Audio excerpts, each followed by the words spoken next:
Bueno, doña Lucía Echevarría, ¿qué tal está usted? Hola. Acérquese el micro, que si Como no... ves, no me ha dado tiempo a secarme el pelo. Pasado mañana es mi cumpleaños. Pero el 13 bueno, es pero mi santo, bueno. y si alguien quiere comprarme un secador de pelo hiperpotente, pues yo estaré muy contenta porque no tendré que venir así. Lo más Bueno. potente del mercado a poder ser. ¿Cómo se siente cumpliendo los 45? Bueno, son unos cuantos más. No, me siento fatal. Como que fatal, pero por el amor de Dios, el otro Fatal. día le veía yo diciendo, por Dios, es que ya tengo muchos años que no. Es que tengo muchos años. Bueno, pero que eso es malo, ¿no? Pues claro que es malo, porque mira, yo ya no me puedo ir de juerga. No puedo prácticamente comer según qué cosas porque las vomito inmediatamente. Pero él puede salir de juerga cambio, todavía, me lo estaba contando, lo cual me llena de envidia. A cambio, pues tiene usted un cerebro muy bien desarrollado y va Pues absorbiendo... no creas, porque me olvido el móvil, las gafas, las llaves, todo. O sea, yo veo un deterioro que todo el mundo pues... No, es que la juventud está en el corazón, tu padre va a estar en el corazón. La juventud está muy sobrevalorada. Pues no, yo la sobrevaloro mucho actualmente. Vamos. En fin... ¿Y usted también está pesimista, don Iván Vélez? No, yo estoy yo estoy estoico. Pues acérquese más el micrófono para así hacer llegar su estoicismo. Es que él todavía sale de juerga. No, pero poco, de forma muy espaciada, ¿eh? Seguro. Esto no es lo que me estabas contando. No, yo estaba hablando del pasado remoto. Bueno, ayer pues tuvimos nueva catarata de revelaciones por parte de Aldama. Existía la duda, hombre, y es razonable, de si Aldama iba a aprovechar su puesta en libertad para, después de haber lanzado toda una serie de anzuelos a la Fiscalía, pues decir, y ahora me piro a, yo qué sé, a algún lugar sin tratado de extradición y aquí paz y después gloria. Pues no, Aldama está soltando bombas informativas. Lo de ayer pues implica ya al hijo de Ábalos, hace más imputaciones a Ángel Víctor Torres, se reitera en los temas de Santos Cerdán, implica a la mano derecha de la ministra María Jesús Montero,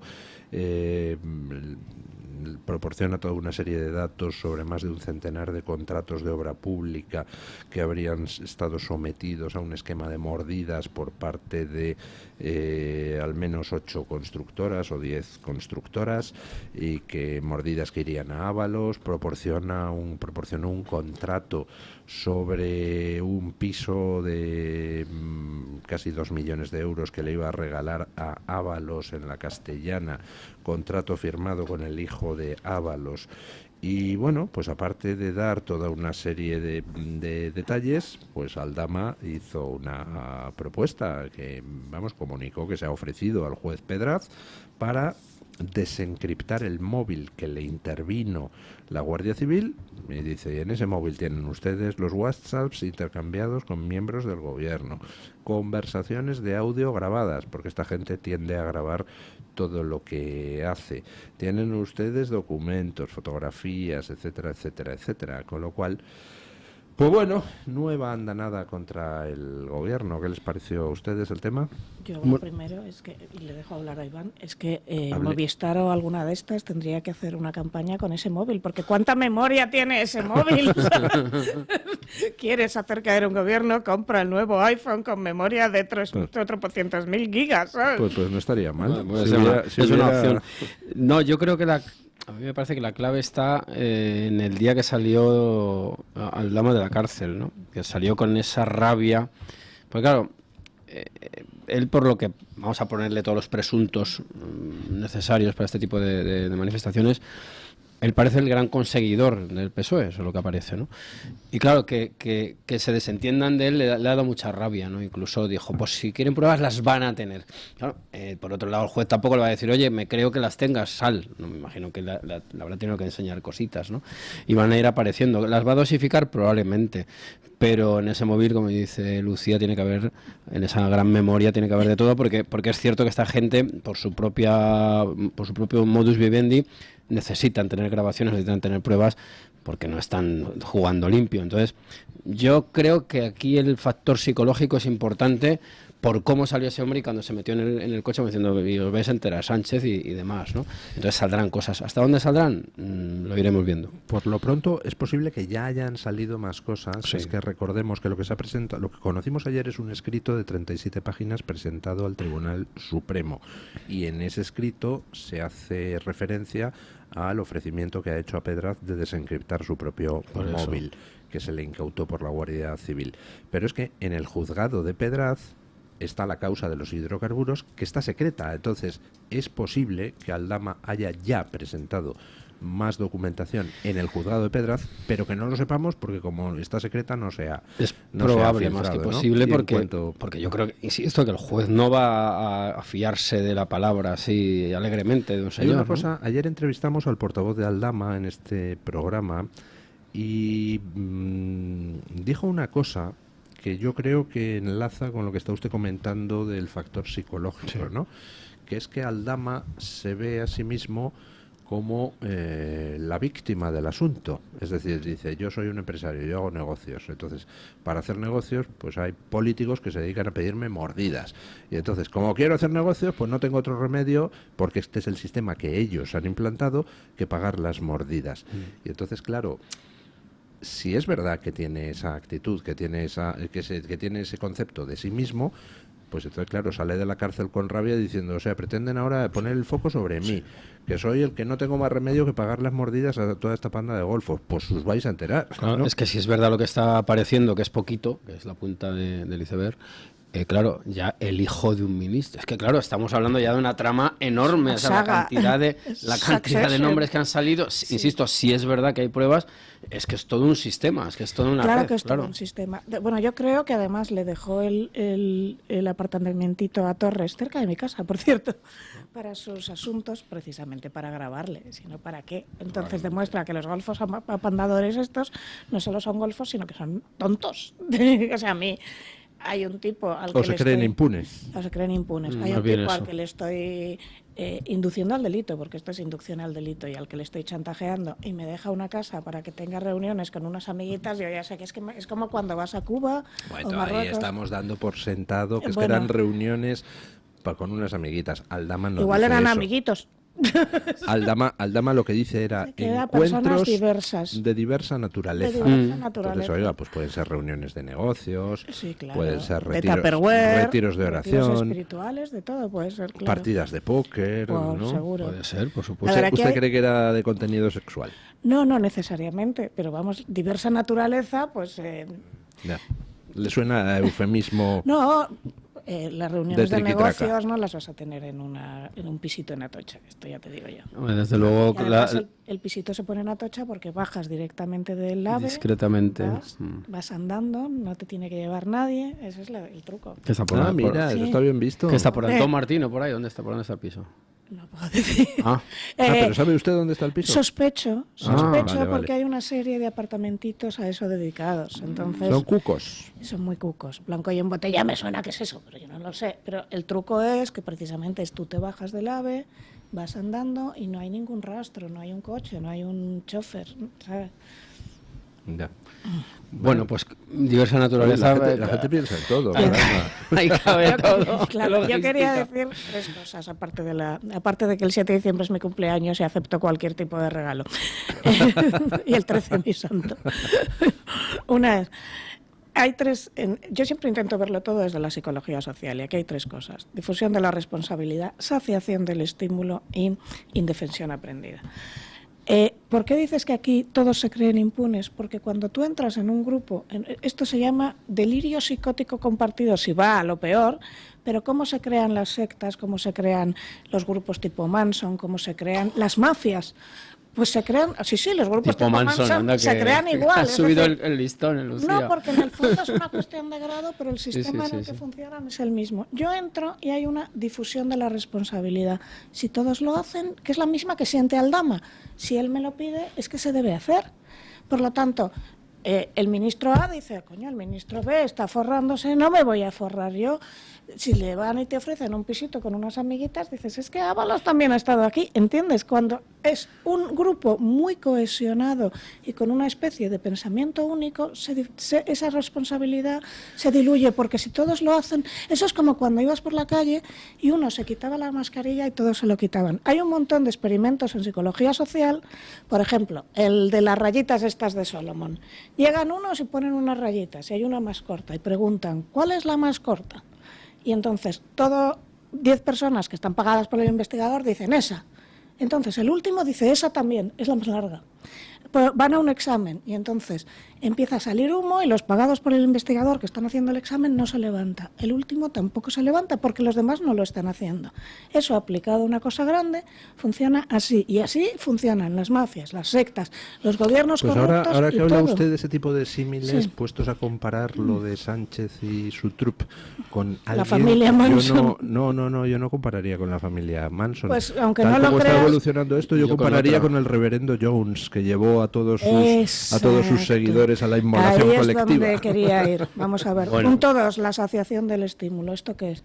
Si a ti te llegan a contar todo esto de golpe, se lía la mundial. Pero como te han ido dando trocitos, entre otras cosas, porque los medios te van dando las cosas en capítulos como un culebrón para ganar más dinero, tú te vas un poco acostumbrando. Entonces, bueno, no es para tanto, unas mordidas por aquí por allá, pero es que si no gana la ultraderecha. Y la tercera es la indefensión aprendida, que es lo de Jones. Tú coges a un perro y le pones en una jaula, que estoy segura que todo el mundo ha escuchado este experimento, que es muy cruel además. Si el perrito, a veces es una rata, da aquí, le cae agua y comida, pero si da aquí, le cae una descarga eléctrica. Entonces, cuando va aquí, pues como, nunca le doy a esta. Pero de repente empieza a ser aleatorio. Algunas ratas se vuelven locas y empiezan a darle a todo hasta que quedan electrocutadas y normalmente los perros se quedan en una esquina, aterrorizados. Entonces, cuando te están dando todo esto, ¿qué siente el ciudadano normal y corriente? No hay salida. No hay salida, todo es horrible, no hay forma de arreglar esto y es peor que gane la ultraderecha. ¿Les has convencido de que, bueno, son cosas que pasan? Entonces, todo el mundo está en son cosas que pasan. El propio Aldama dice, bueno, pues yo pago mi mordida porque son cosas que pasan. Todo el gobierno es, bueno, si este lo está haciendo, no le voy a hacer yo. Y al final su votante es, bueno, esto son cosas que pasan, es el peaje que tengo que pagar para que no gane la ultraderecha. Está muy mal planteado cómo lo hemos ido haciendo, porque si lo hubiéramos sacado todo de golpe, o sea, no ir avisando. Pero ahí los medios no es que lo saquen poquito a poquito para ganar más dinero, doña Lucía. Algunos sí. Bueno, no lo sé, pero vamos, normalmente los medios lo que hacen es cuando tienen una noticia, la sacan. No. Si pudieran tener todo el panorama, pues entonces... Te aseguro, porque trabaja en medios, que a veces tienen de todo y lo van sacando en entregas, porque cada clic te da Sí, más. pero yo creo que estamos desviando un poco la cosa. Sí. Vamos a ver, aquí creo que la pregunta iba por qué ocurre todo esto, cómo actúa Aldama. Yo creo que Aldama en realidad lo que está es dentro, yo creo que yo me acojo más a la tesis de la impunidad, de creerse que de algún modo, además con este gobierno que tiene este control sobre los medios de comunicación y sobre el Poder Judicial, o lo está intentando por todos los medios, pues claro, si tú sabes que ni va a salir a la prensa y que el juez pues va a mirar para otro lado, que es lo que aparentemente y que es si así, pasa de todo te indultan. Claro, aparte de eso, ya para rematar la faena, pues yo ya creo que aquí no sé qué, el último que se dice en un refrán, ¿no? Y entonces Aldama, que era, por lo que estamos viendo, pues el perejil de todas las salsas, porque ahora está apareciendo en un montón de fotos. Claro, y son mentiras una detrás de otra, vamos a ver, ¿cómo que no lo conocía? Si está constantemente en esos actos. Está constantemente en esos actos, hasta por una cuestión de memoria visual te tiene que sonar la cara de ese señor. Y entonces a él lo meten en la cárcel, pasa 40 días, creo recordar, casi es un número bíblico. Pues ahí pasando las canutas, ahí le da tiempo a reflexionar y decir, oye, si yo tengo que caer, arrastro en mi caída a más gente. Habrá sufrido muchos sustos, muchas amenazas, muchas presiones, pero ha tirado por el callejón de en medio. Vamos a ver hasta dónde llega. Van a salir más cosas. Hay algunas que están bajo secreto ahora mismo, pero las que más nos importan, esas quizás sí se están dosificando. En la entrevista aquí el portavoz de Aldama que la causa de los hidrocarburos se va a levantar el secreto en pocos días y que ahí van a salir cosas muy interesantes. Es que la conexión del PSOE con Venezuela es tremenda, la conexión de históricos como Morodo. Es que todo tiene un origen muy lejano. Muy lejano. Ahora vamos a eso porque es interesante. Se ha nombrado nuevo embajador en Venezuela y resulta curioso a quién se ha pedido el placet. Pausa y a ello. ¿A quién se ha pedido el placet? Yo entrevisté. Bueno, el tema del dinero venezolano. Así, datos un poco inconexos, pero en los que uno percibe una conexión. Las compras de petróleo venezolano se han disparado con este gobierno. Creo que el último mes ha sido el montante de la tercera mayor cuantía que hemos comprado a Venezuela. En Venezuela se acaba de sustituir al embajador y entonces se pone un nuevo embajador y hoy sabemos por The Objective que Álvarez pidió a Zapatero y a Moratinos el placet. ¿Puedo nombrar a este? Claro, lo cual resulta pues una medida muy curiosa, porque se pide el ok a un señor Zapatero, que fue el que puso a otro señor de embajador en Venezuela, que era Morodo, al que acaban de condenar porque se dedicaba a cobrar comisiones ilegales del gobierno venezolano a través de PDVSA, que claro, plantean dos cosas, dos dudas que no se han aclarado. Uno, ¿a cambio de qué eran esas comisiones ilegales? Es decir, ¿qué favor le hacía Morodo o la gente a la que Morodo represente al gobierno venezolano para que el gobierno venezolano le diera eso? ¿O eran mordidas por compras del gobierno español al gobierno venezolano? Y segundo, ¿ese dinero que iba a Morodo se quedaba en Morodo o los Morodo lo repartían luego con algunos otros propios? No lo sé, es la duda que a mí me queda. Y entonces resulta que acaban de condenar al embajador que puso Zapatero en Venezuela y Álvarez le pide a Zapatero opinión para ver qué nuevo embajador nombra en Venezuela. Es que, en fin, que blanco y en botella, oiga. Sí, no, es tremendo. Yo voy a hacer una cosa que no es la más elegante, que es autocitarse uno. ¿Cómo que no es la más elegante? Autocites. Bueno, me autocito un Yo he dicho poquito. que es mi cumpleaños. Bueno, no te... el mío el 21 de enero también, pues si alguien quiere mandarme algo. Vamos a ver. Yo entrevisté a Morodo hace como unos 10 años, a Raúl Morodo, porque él estuvo dentro de la estructura de la órbita del Comité Español del Congreso por la Libertad de la Cultura, que es un organismo tras el cual estaba la Fundación Ford, la CIA, es decir, es un señor que lleva en la pomada, entendiendo pomada como algo muy amplio, muchísimos años. De hecho, en un libro... Fue creado para pilotar un poco la transición, Sí, ¿no? fue creado para elaborar un caldo de cultivo ideológico favorable a esta España que, como dicen, que nos hemos dado, llena de desigualdades, llena de autonomías que son pseudoestaditos, llena de idiomas artificiosos como el andaluz este que quiere impulsar, el habla andaluza y el alma andaluza, Juanma Morena Bonilla. Y entonces, vamos, yo recogí datos de Morodo en un libro titulado Nuestro hombre en la CIA, que publiqué hace unos años. Pero es que él ya aparece en un libro anterior, muy anterior, lógicamente, del año 68, que es Protagonistas de la Transición Española. Un libro donde ya, bueno, pues se tanteaba qué líneas podían ser fértiles para la llamada transición española que nos ha llevado a donde nos ha llevado. Es decir, estamos hablando de una persona que además estaba en la órbita de Tierno Galván, que lleva moviéndose en ese mundo bastante turbio, pues bastante más de medio siglo. Entonces no me extraña nada que esté metido en todos estos asuntos. Claro, lo alucinante yo creo que es la evolución o degeneración de Zapatero, convertido en una especie de agente madurista, rehabilitado por el PSOE. Es verdaderamente asombroso. Yo estoy perplejo ante... Y bueno, las manifestaciones, las declaraciones, el comportamiento, el poder que tiene Zapatero es enorme. Aquí se tuvo la idea que era Bambi, de Bambi nada, es una cosa muy diferente. Es que si tú piensas quién creó a Zapatero, quién le creó la imagen, toda la historia de la ceja, Miguel Barroso, quién era el asesor de Pedro Sánchez, el segundo en la sombra, hasta que falleció, de una forma, y siempre lo cuento, rarísima en La Habana, que nadie se explica a los 70 años, de un extraño ataque al corazón cuando era alguien que tenía el corazón perfectamente, Miguel Barroso. Yo quiero contar una anécdota que viene a cuento, que me han contado de forma directa gente que estaba muy metida. Cuando Delcy viene aquí, les advierte, esto ya lo sabemos todos, que tiene sanciones, todos lo saben. Entonces, Delcy lo que ofrecía era venta de oro y venta de petróleo, casi perdiendo dinero, con tal de que se haga una reunión con el gobierno español y ellos puedan vender la moto hacia afuera.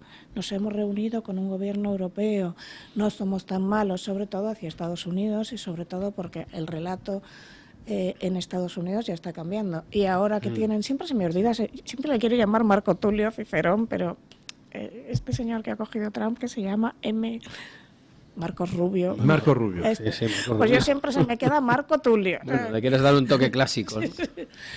Pues como querían... Quosque tandem Catilina butere Entonces, paciencia nostra. todo esto estaba pactado, le iban a hacer una super reunión, le iban a hacer unas super fotos. Ella decía, tengo unas sanciones, y le habían dicho, no te preocupes por las sanciones, estamos arreglando esto, todo esto se va a arreglar. Y este era el negocio.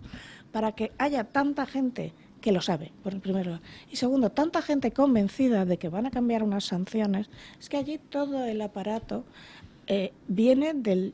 O sea, Podemos se nutría de Argentina sobre todo y del chavismo, pero el PSOE iba más al chavismo. Y son negocios puros y duros. Cuando yo he sido de las abducidas de la secta que se creía que lo de Venezuela no era para tanto. De verdad, o sea, recordemos este momento en que salía el estúpido de Rejón diciendo es que en Venezuela se comen 3 veces al día. Toda mi visión empecé a cambiar cuando yo empecé a conocer a venezolanos de mi barrio, porque están todos en mi barrio. Pero yo recuerdo hace poco que me decían, Lucía solo se relaciona con los venezolanos de Salamanca. Los venezolanos de Salamanca son los chavistas, no seas burro. Que son los que llegan con la pasta. Chavistas, además compran arte para aburrir, porque es donde se puede blanquear, con lo cual en mi barrio están los que compran arte en las galerías de arte y los que les ponen las copas en los bares. Si fuéramos conscientes de cómo uno de los países más ricos de América Latina en apenas 30 años se ha convertido actualmente en el país más violento y más pobre de América Latina, si pudiéramos verlo desde ahí y saber lo que nos estamos jugando y cómo están repitiendo exactamente los mismos sistemas, controlar el poder judicial, controlar los medios, crear estructuras de secta, abducir a los acólitos para que se cree esta idea de todo vale y lo que dice mi amado líder va a misa, crear estructuras de amado líder, primero Chávez y luego el otro, y crear al final un país en el que se están esquilmando todos los recursos para favorecer a los que los pueden tener y fuera, pero es que en nuestro caso ni siquiera tenemos esos recursos, es decir, no puede ser una élite que se come el petróleo y los demás se mueren de hambre. Aquí lo que hay que robar es la fuerza de trabajo, con lo cual lo que estamos yendo es al modelo argentino. La mitad de la población trabaja para que otra mitad viva en la secta. Eso es lo que es. Entonces, que todos estos gobiernos de golfos apandadores realmente es como cuando antes los de ETA iban a Libia a entrenarse con Gaddafi. También iba, ¿eh? Sí, pues es lo mismo. Han ido a Venezuela a entrenarse, a aprender neolengua, a aprender cómo destrozar un Estado. O sea, punto por punto les van copiando todas las estrategias. Les falta importar babalao. Vale, pero sí, asumiendo todo lo que dices, yo añadiría y señalaría al sector verdaderamente culpable. O sea, podemos pensar que hay una élite, un grupúsculo, una secta, como quieras llamarle, de gente sin escrúpulos que solo busca su medro personal, su enriquecimiento, paletos en definitiva, porque algunas de sus aspiraciones son verdaderamente groseras. Sí. Pero claro, hay un problema de fondo. El votante español que vota y que no se lleva absolutamente nada, porque no todos los votantes del PSOE están subsidiados. Entonces, ¿qué idea tienen estos señores de nación, qué idea de futuro? Y La es porque, secta, la secta, porque les agitan de tener los espantajos, pues la ultraderecha que viene a no sé qué, a hacer no sé qué, no sé muy bien a qué deben pensar que viene, y a una especie de luchas contra un mal ahí difuso, que no se acaba de definir por ningún lado, pero contra el que hay que luchar. Ese apoyo, ese sustrato, aparte de, por supuesto, la implantación territorial que tiene un partido como el PSOE, que tuvo, no olvidemos, en las primeras, nada más llegar Felipe González, el poder fue omnímodo y fueron capaces de perpetuarlo en gran medida. De hecho, yo ahora que he denunciado un poco el comportamiento lamentable de Juanma Moreno Bonilla, lo que ha hecho él es prácticamente solapar las estructuras ya puestas en marcha por el PSOE. Entonces yo creo que hay que, aparte de atacar, por supuesto, a los Zapateros, Sánchez y demás, que han hecho barbaridades, pues qué decir de qué mayor corrupción que indultar golpistas y hacer una amnistía. No se puede llegar más lejos, eso es una cosa salvaje. Bueno, pues ¿dónde está ese votante? Pues te lo voy a explicar yo. ¿Cómo se comporta? Te lo voy a explicar yo. Las redes clientelares son mucho más grandes de lo que tú crees. Puede ser, ¿vale? Profesores te dicen siempre, pero yo no puedo votar a la derecha porque voy a perder no sé qué. Tampoco vas a perder tanto, pero se lo han creado. Cine y todo lo relacionado con cuestiones artísticas. Ahí se ha creado una red clientelar tan bestia que cualquiera que abre la boca sabe que está fuera, y lo sé por experiencia. Yo también lo sé, ¿vale? por experiencia. Y con razón hacemos la mierda de cine que hacemos. Sí, tú lo sabes por experiencia, pero no solo cine, teatro, artes plásticas, todo lo que era arte se lo cogieron ellos. Gran error del PP, por otra parte, porque el PP, mientras esté cogiendo la tauromaquia en lugar de subvencionar a escritores, no va a avanzar nada. Ya tienes 3 redes clientelares muy montadas. Vete a Andalucía, el puñetero PER. O sea, es que yo he estado sentada en una terraza con una señora aquí diciendo, es que me llega el PER y voy a arreglar la verja de casa. Y ella lo entendía tan normal, lo que te decía antes de difusión de la responsabilidad, que lo estaba gritando en alto y toda la terraza lo estaba escuchando. Los subsidios, hay tantísimo subsidio. Hay una red clientelar tan enorme que primero vota a esa persona y luego esa persona le hace votar a toda su familia, porque su hijo, su hermano, su tal... Mientras que muchísima gente lo que hace es no votar. Es decir, yo escucho cada vez más, es que no vamos a votar. Pues señor, yo antes creía en la abstención y de hecho los últimos veces me he abstenido. Ahora no, porque me temo, o sea... Si ahora vota usted en defensa propia. Si ustedes no ven, si no conseguimos convencerles de que estás avanzando hacia Venezuela, de que somos un país que ahora mismo tiene pobreza extrema y tiene 8 millones de personas ya en la pobreza. Un país de 44 millones que tiene 8 millones en la pobreza es un país dramático. Que 1 de cada 4 niños está en riesgo de exclusión. Que te cuentan unas milongas sobre la vivienda, lleva usted 6 años. Claro. 6 putos años. Ahora mismo han puesto unas tasas de ayuntamientos que van a ser 3.200 millones más. ¿Dónde van a ir? Las de basuras, claro. Sí. Claro, porque luego dicen, no, es que nos obliga Europa. Todo es el truco de nos obliga Europa, porque los 42 datos esos que va a dar te obliga a Europa también. O sea, es absurdo. Pero si ya, los Lucía, demás pero yo me niego a creer que todo es una red, una macro red clientelar. Tiene que haber... vamos a llamar los tontos útiles. Si un día haces la lista, si un día haces la lista de todas las redes clientelares que hay y cómo esta gente puede convencer a su familia, y luego esa macro red clientelar crea secta. Por ejemplo, esta gente cuyo padre ha recibido el PER y hermanos y no sé qué, se convierte en una secta, de verdad. Y lo sé porque he estado dentro. Es que yo he escuchado cosas una vez que una actriz diciendo, yo jamás votaría a nadie de derechas. Y yo estaba descojonada porque sé que esa actriz tiene 4 pisos. Ojalá, no desea a nadie el mal, pero el día que te los ocupen vas a ver la risa. Bueno, ya ha ocurrido en algún caso de algún algún señor que se presentó a favor y se presentó con los colegas, chicos, ocupad pero a otro. Sí. Ocupad a los fascistas. Sí, claro, ocupad a los fascistas de extrema derecha, que es plutócrata. En todo lo que yo conozco, ha habido algún tipo de beneficio alguna vez, ha habido alguna subvención, o simplemente estar cerca. También hay gente que vota a la izquierda por convencimiento ideológico, hombre. A eso me refiero, a esos son los que yo señalo. Y de hecho, muchos millones de votos del Partido Socialista se han ido porque eran de gente ideológicamente de izquierda y que dice, pero pues ¿qué basura es esta? Que votan a la izquierda por convencimiento ideológico se irán a Izquierda Española o se irán a cualquier partido. A Izquierda Española todavía no se está. Izquierda Española no se va a ir nadie. Pero se irán a cualquier partido que surja que lo haga bien. Pero estos que realmente están convencidos, los de izquierda, pero es que es muy, pero fíjate lo que te digo, Lucía, pero aunque se fueran a esos proyectos que yo he visto nacer muchísimos y morir a todos. Claro, porque se los carga Claro, porque es que es el gran atractor, digamos, y el gran poder. Es que esos partidos difícilmente van a captar al grueso de votantes del PSOE, que insisto, no todos están tocados por la red. Es porque hay el convencimiento de estar en el lado de los buenos. Hay un componente también moral. Yo me creo que todos están tocados por la red de alguna manera, porque he visto huir tantos votantes del PSOE y cuando los he visto huir, normalmente eran mujeres que no recibían nada. Pero Lucía, los has visto huir y los has visto regresar.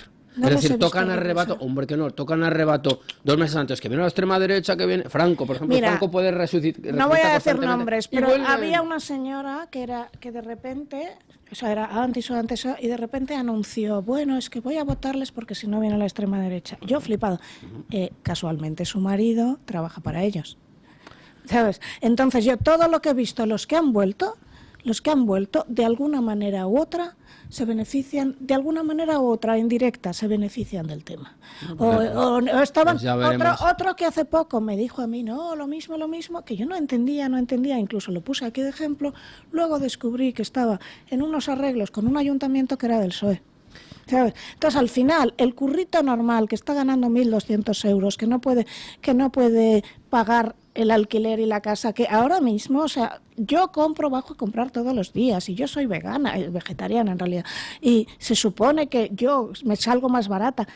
Es que vivimos 2 en casa, luz, agua, electricidad, comida. Yo estoy a verlas venir, Entonces, imagínate el currito normal que trabaja por 1.200 euros en un bar de sol a sol.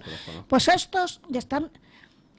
dicen, es que llega la ultraderecha. Están en la extrema derecha. Me viene claro. Gente, es que todos los de mi instituto están votando a la extrema derecha y se compran, qué vergüenza, y vienen con banderitas de España.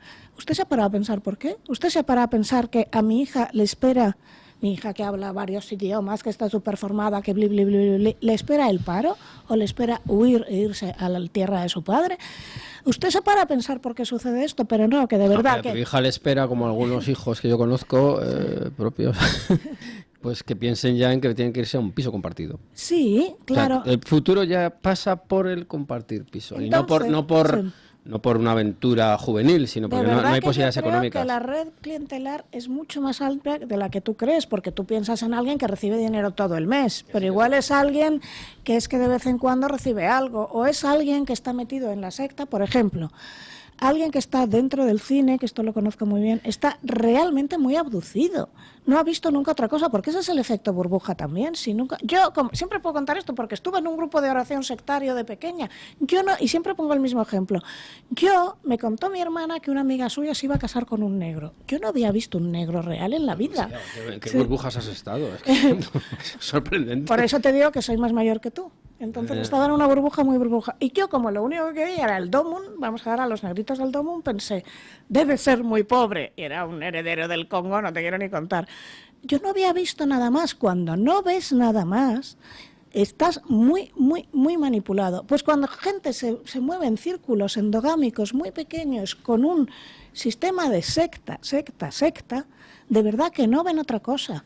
Y que además le han mentido la moto de, es que cuando llegue la extrema derecha esto va a ser Sodoma y Gomorra. Lucía, se te olvida, yo creo que un componente que no dudo de lo que dices, pero yo creo que completar esta especie de esquema, yo creo que el factor generacional también influye. Es decir, hay mucha gente que vivió los años dorados del socialismo que cree que es un mundo del cual no han escapado, y no necesariamente tienen que tener paguitas o conexiones con no te es digo mi opinión. Paguitas, no hace falta que sea paguita, no hace falta que recibas una paguita al mes, igual recibes un PER al año, igual estás trabajando en educación o sanidad y te han convencido, porque no es verdad, de que si cambian tú no vas a recibir tu paga, cuando es mentira esto, pero bueno, igual estás trabajando en entornos en los que la única forma de acceder a una subvención o determinadas cosas es no hablar. Igual estás trabajando, o sea, no hay paguitas directas, a veces hay mucho, son círculos de poder. Tú has leído a Bourdieu, ¿no? Pues estos círculos concéntricos, pues hay gente que está en el último círculo, pero ahí está. Es decir, el círculo más cercano es el que recibe el pastón. ¿Coincidirá usted conmigo en que si el PSOE tenía 11 millones de votos hace no tanto, y ahora está en los 7, pues hombre, quiere decir que un porcentaje significativo de votantes del PSOE se ha alargado, y el PSOE está ahora mismo en las encuestas el PSOE y sus socios en caída libre. El PSOE se mantiene un poco sin bajar demasiado, pero porque absorbe todo lo que había a su izquierda de Sumar y de Podemos. Entonces, lo que es todo ese mundillo ideológico está en este momento. ¿Tú te crees que no hay 6 millones? ¿Tú te crees un momento que no hay 6 millones de personas que reciben de alguna manera dinero del... Que sí, pero hablamos pues de 6. Esos 6 millones es la red clientelar. Bueno, pero eso es un suelo bastante pequeñito y que además las redes clientelares tienen una cosa muy particular, y es que todos los seres humanos pensamos que lo que recibimos es siempre menos de lo que merecemos, con lo cual los regalos que se nos dan no decimos, jolín, qué bueno es este tío que me ha dado este pero, este no sé qué. Eso solo al principio, esa es la reacción inicial, oye, muchas gracias y tal, pero después uno dice, qué narices, esto es mi derecho, y encima, fíjate, el canalla se está forrando con las mordidas y a mí me da un per de... Ya, pero si te dicen, si vienen los otros te quedas sin per, cuidado, ¿eh? Claro, o si te dicen, si vienen los otros te quedas sin subvención, pero cuidado. Ese tipo de argumento, ¿sabes?, deja de funcionar en el momento en que tú ves, anda, pero si los otros han llegado al poder en no sé qué otra autonomía, claro, y no ha pasado nada. Que es el caso de andaluz.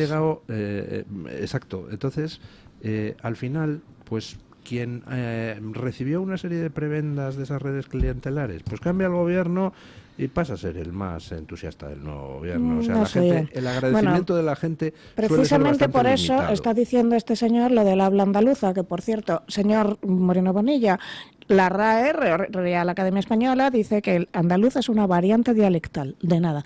Dicho lo cual, ¿por qué te crees que está haciendo esto del habla andaluza, el alma andaluza y todo esto? Porque tiene que crear su nueva red. No, y porque además ahí voy un poco en contra de tu tesis del monotemática de las redes, porque él sabe que hay un sustrato ideológico que hay que atender. Que hay que atender. Eso es cierto. Yo creo que ahí podemos llegar a un acuerdo, ¿no? Entente cordial. Obviamente, es que la red... Quiero decir que la hegemonía ideológica está ahí. Sí. Y entonces Moreno Bonilla, yo digo porque he estado 3 años en Andalucía y he visto cómo ha arropado a los sindicatos de clase, les llaman, que es una cosa verdaderamente sorprendente a estas alturas del partido, ¿no? Cómo ha abrazado, bueno, ayer era el Día de la Bandera Andaluza, es una creación del propio Partido Popular. Ahora es el habla andaluza, es decir, que al fin y al cabo el alma andaluza, que eso suena pues a los textos más carcas del catalanismo y del vasquismo más de sacristía mal ventilada, ¿no? Por favor, Sí, mal ventilada. Dejadme decir el truquito de que estaban cantando la internacional, la gente que pacta con el nacionalismo más rancio, y la internacional porque se llama internacional. Bueno, sí que perdón. Sí, los parios de la tierra, la América Legión. Pero que se llama internacional porque Marx lo primero que iba contra el nacionalismo a muerte. Entonces esto ya, cuando le explican la internacional... Yo creo que eso es un acto fetichista de los muchos que hay, que también justifican, yo creo, la adhesión a... Pero vamos a ver, toda secta, un grupo sectario, que ahora no se puede llamar secta, se tiene que llamar grupo de alta demanda, grupo coercitivo, sí. Vale, pues todo grupo coercitivo, grupo de alta demanda, lo que hace es crear un sustrato ideológico primero, pero la razón final exclusivamente es el dinero y la pervivencia del líder, y ya está. Vale, es cierto que al último mono le tienes que captar de alguna manera mediante el rollo ideológico y la convicción, pero al último mono también le tienes que dar dinero, ¿eh? Al último mono algo le tienes que dar, si no ahí no se queda. Es decir, nadie se queda exclusivamente por ideología si está muriéndose de hambre. Si tú mañana a determinada gente le quitas el PER, tú sabes, vamos a dejarlo del PER porque habrá gente que reciba el PER que realmente lo necesita, entonces no quiero irlo por ahí. Pero si mañana les quita el PSOE las subvenciones al cine español, no se iban a quedar todos qué bonito es el PSOE, y eso ya te lo digo yo. Entonces, no es tan fácil si no compras voluntades. Y esto es lo que pasó, es que tenemos que mirarnos mucho en el espejo del kirchnerismo, que hicieron red clientelar, hasta que era tan grande que no fue posible sostenerla más. Por cierto, el cine español, que debería llamarse, en coherencia con sus manifestaciones externas, cine plurinacional, porque claro, quiero decir que son gente que, vamos, la idea de España les repugna, ¿no? Y mira que tenemos gente en el cine buena en España y se las han arreglado para silenciar a todo aquel que no fuera progre, y al final han transformado una industria del cine en una basura. Había series de televisión españolas que eran la monda, o sea, pero de una calidad, una factura, la dirección, la interpretación, todo, las exportábamos a todas partes. Ahora se hacen unas bazofias. Bueno, se salva algo, yo creo que... Por ejemplo, yo recomiendo ver La Infiltrada, creo que es una película que está bastante bien, de La Infiltrada en ETA, y desde luego no salen los etarras como una especie de grandes luminarias del pensamiento, sino como una gentuza. A ver, ¿no? Cualquier industria es decir, cualquier industria cultural que se subvencione se hunde. Es así, porque al final todo se convierte en yo pago a aquel que me baile el agua, es que es normal. Entonces yo durante mucho tiempo estaba del otro lado porque yo estaba también imbuida del... Estabas corrompida. Ya, pero te pongo un ejemplo clarísimo, como yo no estaba dentro de la red clientelar, yo me pude salir en 10 minutos, ¿entiendes?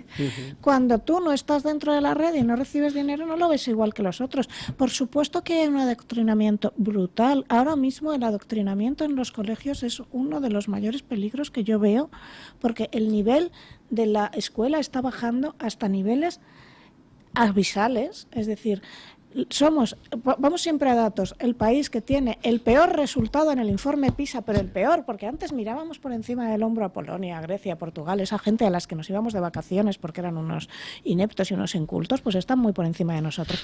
¿Y en qué están ahora? En cargarse la Navidad en los colegios, en que no haya Navidad en los colegios. Por cierto, voy a autopromocionarme, tengo un canal de YouTube, Lucía Echevarría 3514, que he hecho un vídeo sobre la Navidad en los colegios. Pero cuando tú estás metiendo adoctrinamiento en la universidad a muerte. O sea, me decía alguien que me podía presentar a una plaza en la Complutense. Digo, yo ni loca, yo voy a la Complutense, sobre todo a políticas o a psicología, y no duro 2 minutos. ¿Cómo puedes permitir que en una facultad de políticas y en otras pongan terfas, vamos a por ti, así de grande, y no llegue un rector y quite eso? ¿Sabes? Hay unos adoctrinamientos ahora mismo en políticas, psicología, derecho, todo lo que sea susceptible de, porque, hombre, en ingeniería de minas no lo meten. No, es más complicado. Más complicado, porque yo soy arquitecto y ahora me he encontrado años después, claro, que hay una perspectiva de género para la arquitectura, porque yo debí no ir a clase ese día, ¿no?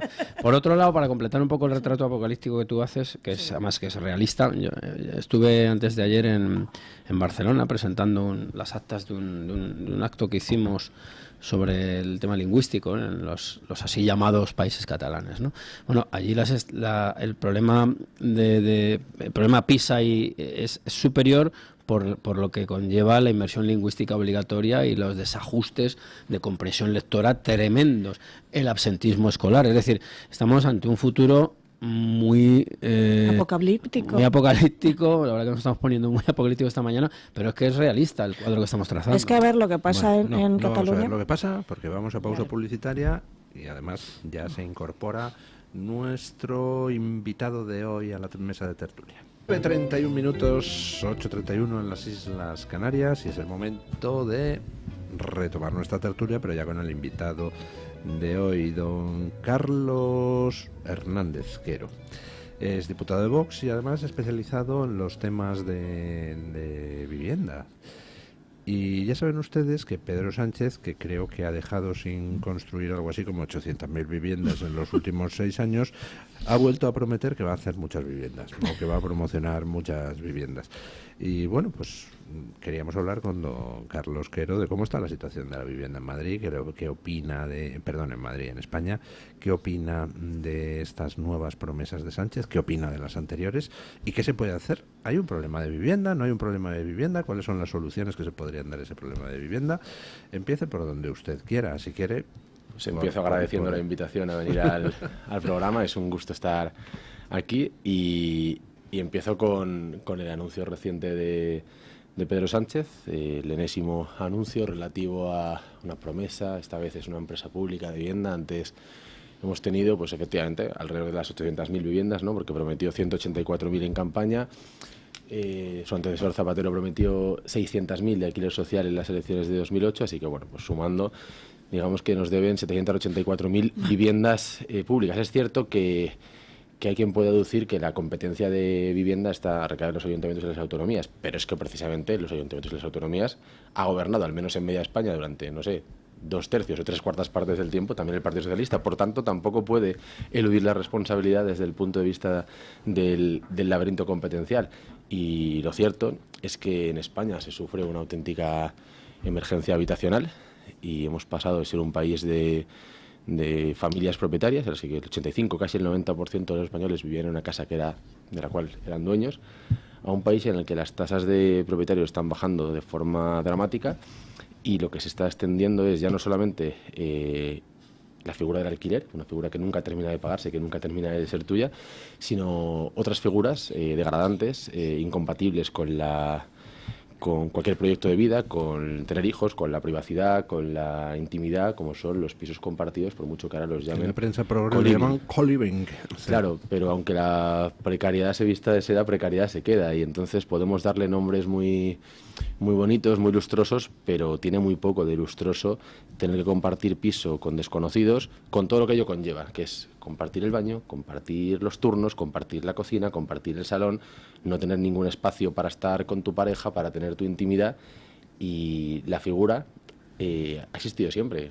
Cuando uno acababa la carrera, cuando uno se independizaba, se iba de casa de sus padres y era muy joven, quería irse con los amigotes y tenía un piso, pues eso, un piso compartido con los amigos, que era una etapa intermedia hasta que conseguía emanciparse con la pareja y ya tener su proyecto vital. Ahora mismo la edad media de las personas que viven en un piso compartido es 34 años.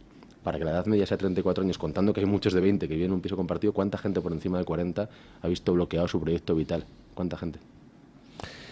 Creo entender que usted no se fía de que vaya a construir ni una sola vivienda social, Sánchez. Creo que compartimos esa desconfianza. Pero, ¿qué se puede hacer? ¿Qué soluciones hay?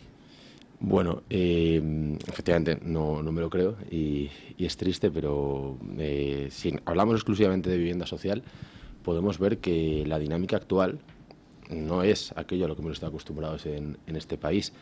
En España, desde mediados del siglo XX, desde los años 60, ha habido una apuesta muy fuerte por la vivienda de protección oficial, es decir, por fórmulas de colaboración entre el Estado o las diversas administraciones y el sector, para conseguir aumentar el número de propietarios. ¿Qué quiere decir esto? Bueno, pues aumentar el número de personas que se ven beneficiadas de todos los atributos que tiene la propiedad, es decir, la estabilidad, la seguridad residencial, el poder disfrutar de, bueno, pues el poder dar a tus hijos la seguridad de que no van a tener que estar dando tumbos de un lugar a otro, cambiando de colegio, cambiando de amigos.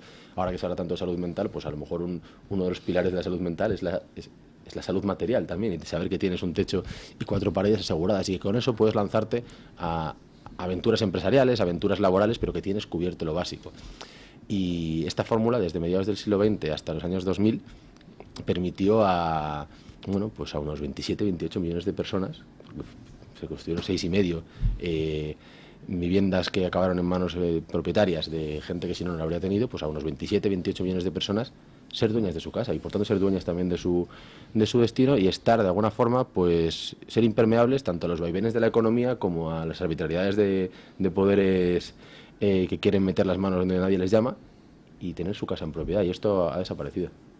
¿Es necesario promover vivienda social para resolver el problema? ¿No podríamos dejar operar al mercado y que sea la libre iniciativa privada individual la que proporcione las casas necesarias?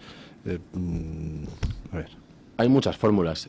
Por cerrar, que en verdad he empezado una argumentación muy rara antes y no la he cerrado del todo, decíamos que en muchos tiempos se estuvo defendiendo esta política de vivienda de protección oficial. Por ejemplo, entre los 60 y final de los 70 se hicieron 4 millones de viviendas, pero es que entre el final de los... Pero eso era franquista. No, pero entre final de los 70 y los 90 se hacían más de 100.000 viviendas de protección oficial al año. A mitad de los 80, con Felipe González, hubo un momento en el que se mide y el 60% de lo que se está construyendo es protección oficial, no es mercado libre, en los años 80. En los años 90 eso va descendiendo y en la actualidad se hacen menos de 10.000 al año. ¿Qué quiere decir esto? Que mientras eso pasaba, los impuestos que pagamos han subido un montón y la población española, bueno, la población residente en España también ha subido un montón. Por tanto, las necesidades habitacionales han subido un montón. El dinero que cada persona pone de su bolsillo para sufragar gastos comunes ha subido y no está mejorando. Igual que lo vemos en la salud, igual que lo vemos en la educación, igual que lo vemos en los transportes, tampoco está mejorando las prestaciones, ni siquiera la inversión en vivienda. España tiene una de las cifras más bajas de inversión en vivienda por habitante de toda Europa y de las más bajas de vivienda social. Es un 2,5 el parque de vivienda en España, mientras que en la media de la Unión Europea es un 9,5. 9,5. Sí. ¿Quiere esto decir que la solución es exclusivamente la vivienda social? No. La solución en un tema tan complejo es, desde luego, tocar muchos palos, y uno de los cuales es la vivienda social, pero yo creo que hay otros anteriores. A ver. En primer lugar, hay una serie de pantallas que yo creo que son previas al asunto de la vivienda, que requerirían atención porque la vivienda no es algo que esté desconectado del resto de asuntos de nuestra vida, sino que está plenamente conectado al trabajo, plenamente conectado a la distribución territorial que tenemos en España. En este país hemos pasado de ser un país en el que había oportunidades en muchos polos de desarrollo industrial, en el campo, en muchas capitales de comarca, en ciudades pequeñas, en ciudades medias, y hemos obligado a toda la gente de esos lugares, porque hemos desindustrializado esos lugares, porque hemos acabado con las oportunidades laborales allí, porque hemos estigmatizado la vida de campo, les hemos obligado a moverse a la gran ciudad. Entonces ya estamos ahí presionando la demanda. Por otra parte, hemos abierto las puertas a medio mundo y nos hemos creído pues que si estamos hablando aquí en Madrid, en Moratalaz cabe todo el Caribe y en Hospitalet cabe todo el Magreb, y a lo mejor eso está presionando también la demanda si no se está construyendo. Pero por otra parte, es que además tenemos un mercado laboral muy precario, con las cifras que continuamente estamos conociendo de que España es el país de la Unión Europea con mayores tasas de desempleo juvenil. ¿Cómo van a tener una casa estable nuestros jóvenes? 7% a punto, porque hay que decir que es un 27%, que es una barbaridad, que a la gente no le suena, pero una barbaridad, una barbaridad. Entonces ahí ya tenemos tres dimensiones que no son propiamente residenciales, no son propiamente de vivienda, pero que desde luego están ayudando de forma dramática a tensionar el mercado de la vivienda. Pero además de esto, tenemos otras cuestiones que ya sí que son puramente relacionadas con la vivienda. En España se habla de que hay que construir. ¿Por qué se dice esto? Porque lo que sabemos es que el principal problema que tenemos ahora mismo es que hay un desajuste entre la oferta y la demanda, entre la gente que busca una casa, ya sea en propiedad o en alquiler, y las casas disponibles. Para esto hay que aumentar la oferta. Una de las vías es rehabilitar, que es algo que parece que nadie tiene en la cabeza. Otra de las vías es construir, y para construir yo creo que hace falta tener varias cuestiones claras. Hace falta, por una parte, tener suelo disponible, que ahora mismo mucho de ese suelo está secuestrado por administraciones locales que hacen negocios muy beneficiosos con la retención del suelo y con, de pronto, las recalificaciones, y es una de las vías principales de financiación de los ayuntamientos. Luego hay un proceso larguísimo, laberíntico, muy disuasorio, de trabas, de trámites, de licencias, que acaba paralizando durante un montón de tiempo los proyectos urbanísticos, de forma que nadie quiere meterse. Me contaba ayer don Julio Ariza que el tiempo medio desde que alguien dice, bueno, voy a construir en este solar, hasta que tiene todas las licencias, son 10 años. Mete Aldama por medio, porque Aldama tiene una lista de constructoras y obviamente si quieres construir a alguien le tienes que pagar, vamos a dejarlo ahí. Y luego hay un problema con la financiación también. Después de la crisis financiera, boom del ladrillo, las reglas que se imponen a los bancos es de ser muy pacatos y muy timoratos con la financiación. Había que corregir errores que habían llevado al sobreendeudamiento de las familias, pero ahora mismo es muy difícil acceder a una financiación, y lo que se exige a las familias para poder comprar una casa es ese 20% que no te cubre el banco, más casi un 10% más, que son todos los impuestos que vienen asociados a la compra de vivienda. En caso de que sea obra nueva, es el IVA, pero en caso de que no lo sea, tienes ITP y AJD, que según las comunidades autónomas, para un piso de 300.000 euros, oscila entre 20.000 y 35.000 euros más que hay que sumar. Es decir, una familia tiene que tener de verdad un buen capital ahorrado para poder comprar una casa. ¿Estamos obsesionados con lo de comprar la casa? Bueno, es que yo creo que como conocemos todas las virtudes asociadas a la propiedad y que la edad de oro de la propiedad fue también la edad de oro del arraigo, de los barrios, de la natalidad, de las familias que vivían cerca, y como creemos que esto es un modelo saludable, deseable, que hay que proponer como bueno a las personas, pues creemos que hay que fomentar esa propiedad, y para ello no solamente hay que construir y no solamente hay que mejorar las condiciones de crédito, sino también hay que mejorar la fiscalidad para que los españoles puedan ser dueños de sus casas. Esto es todo, estamos hablando de mercado libre. Luego hay otras cuestiones que pueden ayudar también a los españoles, una de las cuales tiene que ver con priorizar al potencial comprador local sobre compradores extranjeros no residentes, que es una figura que se está extendiendo al mismo tiempo que decrece de forma dramática la cifra de propietarios nacionales. Y claro, las casas que antes tenían un dueño de una familia española y que ahora esos españoles están en el alquiler, o están en el coliving, o están en un container, o están en lo que sea, esas casas no desaparecen, no se han evaporado, esas casas las están comprando las personas.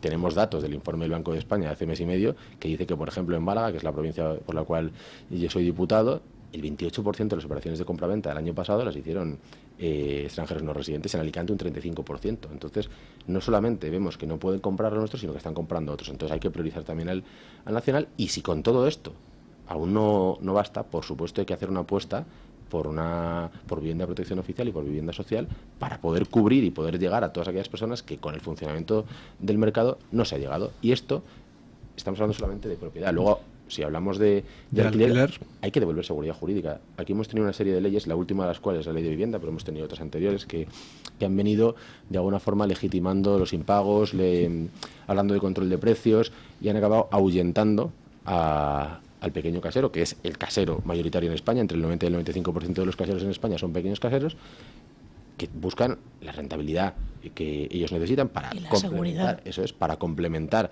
los gastos habituales que tienen, y que sin embargo han visto que esa seguridad que ellos necesitan ha desaparecido. ¿Por qué? Porque se les ha dicho que si tienen una situación de impago no van a poder expulsar, sino que van a verse de nuevo en unos laberintos burocráticos interminables a quien está impagando. Que si tienen un ocupa va a suceder lo mismo. Que no van a poder actualizar la renta al IPC. Entonces todo esto ha llevado a que esos propietarios que necesitan esa renta a final del mes digan, pues vamos a buscarnos el camino por otro lado. ¿Cómo? Pues como ya sucedió en otros lugares cuando ha habido controles de precios. Mercado negro, alquiler turístico, alquiler vacacional, alquiler de temporada, alquiler por habitaciones, sacar el piso del mercado de alquiler y ponerlo en el de compraventa, y al final lo que ha habido es un desplome de la oferta de alquiler. Entonces, si primero habíamos echado a la gente del mercado de compraventa y cuando luego les hemos mandado al alquiler no hemos construido, encima se ha ido la oferta por leyes como esta, pues el resultado es que ya ni siquiera muchos españoles pueden soñar con un alquiler. Esta mañana, antes de venir aquí, he visto una noticia en Cataluña de colas de manzanas enteras para ir a ver un piso que estaba por debajo de 1.000 euros. Eso es lo que hemos conseguido. Es lo que hemos conseguido. Castings para poder ver un piso. Por supuesto, ¿quién se llevará el piso? El perfil más solvente. 2 funcionarios, sueldos altos. Sin hijos. No se lo va a llevar nadie que tenga hijos a cargo, nadie que tenga una pensión baja, nadie que sea desempleado, nadie que tenga un sueldo muy precario, nadie que lleve muy poco tiempo en el mercado laboral. Es decir, una medida que aparentemente iba destinada a defender a los vulnerables se ha convertido en la tumba de los vulnerables en lo relativo a la vivienda. Sí. Pero esto, si mira, vamos a poner un ejemplo. Una película que era Mujer Blanca Soltera Busca. ¿Por qué esto sucede? Porque en Estados Unidos, en la época de Giuliani, hicieron lo mismo. Entonces, ¿qué pasaba? Que al final todo Nueva York solo podía alquilar a aquella persona que no tuviera hijos, que tuviera un sueldo muy alto y demás. Y una vez lo conseguía, jamás cedía. Entonces realquilaba de forma oculta. Y entonces en esa película realquilan a una chica y esta chica se acaba cargando a la casera. Bueno, pues este es el ejemplo total. Ya he hecho el spoiler completo de la película. Sí. No, bueno, no lo he hecho tanto. Pero hay otro libro que se llama Esclavos de Nueva York. Y yo siempre intento explicarle, leed el libro Esclavos de Nueva York, que va de lo mismo, de gente que al final, si quiere vivir en Nueva York, depende de su pareja a saco, porque si no se va a morir en la calle. Y han conseguido esto. Es que han conseguido esto porque nadie va a alquilar a alguien que tenga hijos, porque sabe que como ese le deje de pagar, nadie va a alquilar prácticamente a nadie. Y luego, cuando criminalizan al rentista, el rentista es malo por definición. El rentista, ahora tenemos la población más envejecida de Europa y muchas veces tu mamá se va a una residencia y como hay muy pocas residencias, si quieres pagar la residencia tienes que alquilar el piso de mamá. O si quieres pagarle a quien esté cuidando de tu abuelo, porque tu abuelo está enfermo y no te atreves a mandarle en una residencia, pues entonces tu abuelo va a tu casa, pero tú alquilas el piso de tu abuelo para pagar a esa persona. Criminalizando a todas estas personas que muchas veces alquilan por otra cosa. Ya por último, que hablo demasiado. Cuando Milei quitó todas... En Buenos Aires era imposible encontrar un piso, pero todos eran de españoles, porque los españoles llegaban allí y encontraban un piso por 2 duros. Y entonces de repente era un negociazo tener un piso en Buenos Aires. En cuanto llegó Milei y quitó todas las leyes kirchneristas que aquí se han copiado así, se han cogido y copia y pega y las hemos llevado. Ya está, de nuevo el alquiler en Buenos Aires es fácil. Esta es la demostración más clara. Doña Carmen Carbonell nos trae la opinión de los oyentes en cuanto a la tableta de chocolate de Matías López y en cuanto a la respuesta a la pregunta que hacíamos. Voy a empezar, mire, por lo de la pregunta, porque además me parece un tema sobre todo muy interesante. La pregunta era: ¿qué cree usted que se refería Víctor de Aldama cuando decía que alquiló un piso en la calle Atocha para que el ministro Ángel Víctor Torres celebrara encuentros de diversa naturaleza? ¿A qué se refería con esos encuentros de diversa naturaleza? Hay 4 opciones. La primera era fiestuki y mambo. La segunda eran reuniones de negocios, la tercera eran retiros de oración y la cuarta era un bingo ilegal. Bueno, a ver, opinen Retiros los de tertulianos. oración, sin duda.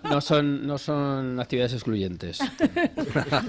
Son compatibles. No, aquí O sea, la hay que Fiestuki elegir, tiene hay un que bingo, elegir. luego te arrepientes y al final haces un retiro, ¿no? Yo creo que Fiestuki, pero bueno. Fiestuki, Mambo. A lo mejor luego ¿usted? hay un momento Hombre, de yo creo transición. Fiestuki y Mango, pero la respuesta que sería la más divertida sería los retiros de oración, obviamente. No, lo mejor es Don el Carlos, bingo. ¿usted qué cree? Nah. Yo creo que como siempre con el PSOE nunca es ninguna de las 4 y nos sorprenderá la semana que viene. Puede ser. A mí me hubiera encantado ¿Qué manera escuchar. tan hábil de no seleccionar una? ¿Se imaginan ustedes a Ángel Víctor Torres diciendo 33, la edad de Cristo? Lo decíamos esta mañana. La niña bonita. El retiros. 11, las banderillas. Eso me hubiera encantado. La niña bonita era el 22 o el Oye, 18. oye. Al 15, Hay al 15. bingos eróticos, no sé si lo sabes. Bueno, entonces, esto hubiera claro, sido- Puedes bueno. meter que hay bingos eróticos, entonces puedes meter el bingo con la Fiestuki y Pero ¿qué Mambo. cosas sabe usted, doña Lucía? Yo eso no Hombre, tenía- yo creo no que tenía esto lo... noticia. Bueno, Eso es una burbuja en la que estuvo A el ver, tiempo ¿qué pasado. dicen los oyentes en Pues, la respuesta a la pregunta? Desgraciadamente, en esta encuesta nadie ha cantado bingo, es la opción menos votada con un 5% de los Oh. apoyos. La no, que no gana... era un bingo ilegal. Qué pena, ¿eh? No. A mí me Gana hubiera Fiestuki encantado y este Mambo, momento. ¿Retiro espiritual? ¿Cuánta gente cree? Tampoco. 19% de los votos. La 19, segunda opción bueno. más votada, ¿eh? En las reuniones de negocios, el after work, que era lo más evidente, entre comillas, un 9%, y un 67% de los encuestados cree que Fiestuki y Mambo. Don Luis, qué pena que nadie haya cantado bingo, que no hubiera alguien repartiendo cartones. En fin, eso yo la creo verdad es que que la me da un poco Fiestuki de y pena. Mango puede Bueno. incluir bingo, ¿eh? ¿Alguna opinión que hayan Sí, dejado? hay comentarios, por ejemplo, está en Twitter de Luis Bach que dice: jugaban al parchís, me como una y me pagas 20. Monicaco dice que diversa naturaleza engloba desde un encuentro con la familia hasta una reunión con la familia, que es lo importante, ¿no? Esa parte mafiosa de la Rosa Nostra. En la comunidad de YouTube de Radio Libertad, Elena Jenner dice que en otros tiempos estos pisos tenían otro nombre. Y don Luis, tengo que decirle que es que hay mucha gente que va por ahí, ¿no? Haciendo alusión a Picaero. según qué actividades, ¿no? Más propias de un lupanar, ¿no? Por llamarlo de alguna manera así como un poco clásica. Y en el chat de YouTube de Radio Una Libertad... casa del enocinio, que Me queda así encanta. como más Se elegante. llamaban en su época bomboneras. Esa expresión bomboneras. maravillosa. Bomboneras porque Bueno, tenían en dentro Barcelona lo bombones. llamaban meblés, ¿no? Ah, Se aprende bastante en este programa. Y en el chat de YouTube, doña Lucía Echevarría, muchas felicitaciones para usted. Saben ustedes que en ese momento nosotros siempre regalamos una tableta de chocolates Matías López al mejor contertulio de esta mesa. Tanto Carlos Hernández Quero como Iván Vélez han sido muy loados en sus argumentaciones, pero es que hay alguien que cumple años hoy. Entonces, pues, claro. no, los cumple dentro de 2 días, pero dame la tableta. Bueno, Ha ejercido un chantaje Yo el 28, emocional. hacemos el 28. Ha sido un chantaje emocional. Y segundo, todo el mundo aquí sabe que soy celíaca y que este es el único chocolate que me puedo permitir y lo amo, y lo amo. O sea, de verdad, como consumidora de este chocolate, yo lo recomiendo a muerte, no solo está rico, Ese sino- chocolate, ¿no? ese, Este, porque es muy difícil y además, sobre todo gente que tiene hijos celíacos, encontrarte uno que te garantiza que solo está la baya de cacao es muy raro. Entonces, y ese es exacto, 100% cacao puro de Venezuela, como Por dice favor, Lucía, sí. Habas 100% de cacao, no tienen ni leche ni gluten. diles que me ni manden algo azúcar. por mi cumpleaños. www.chocolatesmatiaslopez.es y voy a hablar con los herederos de No, Matías lo López explico. que En cumplen Navidad, 200 si quieres años. hacer, por ejemplo, postres de chocolate para celíacos, yo he estado buscando un montón de tabletas y la única que te garantiza que no te va a dar un pasmo a alguien es esta, ¿eh? Si quieres hacer un postre o algo así. Pues para doña Lucía Echevarría estos chocolates. Bueno, don Carlos, pues muchísimas gracias por habernos explicado. Yo sinceramente le estaba escuchando un poco absorto porque ha hecho usted un repaso del panorama, de los problemas existentes y de las soluciones posibles que me parece, para empezar, muy realista y muy exhaustivo. Vamos, que se ve que se han currado ustedes el tema. Bueno, lo intentamos porque creo que es un tema que preocupa, o sea, a juzgar por lo que dicen los españoles en el CIS, por las manifestaciones, por las conversaciones de amigos, de familias, preocupa y mucho a los españoles. Y por cerrar con un chascarrillo, Matías López era una empresa que yo en mi propia tesis doctoral pude estudiar de refilón, que tuvo su fábrica primero en la calle Palma, en el centro de Madrid, y después salió al Escorial, y el empresario y los herederos de Matías López no solamente crearon allí su fábrica en el Escorial, sino que también crearon viviendas y colegio para los hijos de los empleados. Es decir, Matías López construyó más viviendas que Pedro Sánchez. Acabar con eso. Toma ya. Gracias, doña Lucía. Doña Lucía, cumple usted dentro de 2 años. Permítame que De decirle- 2 días, de- 2 días. de 2 días. Cumpleaños dentro de 2 días. Permítame decirle varias cosas. Primero, Está usted estupenda. Gracias. Segundo, es usted una mujer enormemente inteligente, de las más inteligentes que conozco. Oye, eso es mucho más bonito. Tercero, la inteligencia es atractiva en sí misma, así que Me voy tan olvídese contenta. usted de la lozanía juvenil, esa la perdemos porque sí. Ahora, en fin, hay que encontrar Oye, la te lo atractivo en agradezco otras tanto, cosas. de verdad. Pero esto en inglés se llama fishing for compliments. O sea, no vale que te den el cumplido cuando tú antes te has quejado.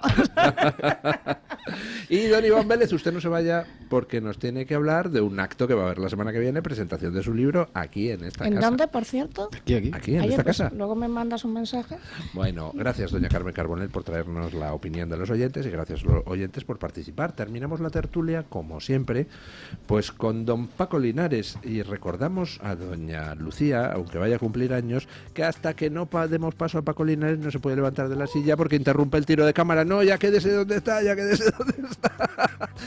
Bueno, buenos días, don Paco Linares, que hoy don Paco Linares nos quiere hablar del control. Buenos días.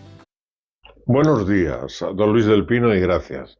Muchos amigos y familiares corrieron y corren por esos paraísos socialistas y comunistas donde lo progre es dejarte pisar por la bota del totalitarismo bestial.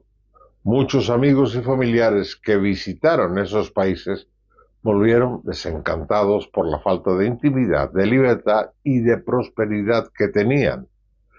Tras el telón de acero, los marlascas de turno eran más o menos como el que tenemos aquí. ¿Control al gobierno? Ninguno. Ninguno. ¿Control a los ciudadanos? Exhaustivo. Ellos controlan la justicia y a su vez poco a poco van controlando a las fuerzas del orden y a los militares. La carrera de militar, por propios medios, solo llega hasta coronel. Los generales son elegidos según sus tendencias políticas y mandan en los coroneles. Es más fácil acceder a un hotel si llegas ilegalmente en una patera que si quieres pasar un fin de semana en un hotel en tu propio país con tu familia. Ya no basta con el DNI, ahora te tienes que desnudar civilmente. En breve nos pedirán hasta el pasaporte para ir de una comunidad autónoma a otra y además deberás explicar el por qué. Esto no es España, una grande y libre. Estamos llegando a una España plurinacional, chica y llena de esclavos, si esto no cambia. Ya a los hoteles le obligan a que pidan nuestros datos. Dicen encima los cerdos de la granja de Orwell, los que dejaron libres a Etarra y a los violadores, que es por nuestra seguridad, la nuestra o la de ellos. Estamos cada día apretando más un boquete en un cinturón. ¿Control? Yo diría que más bien opresión. Mañana más y mejor. Punto final.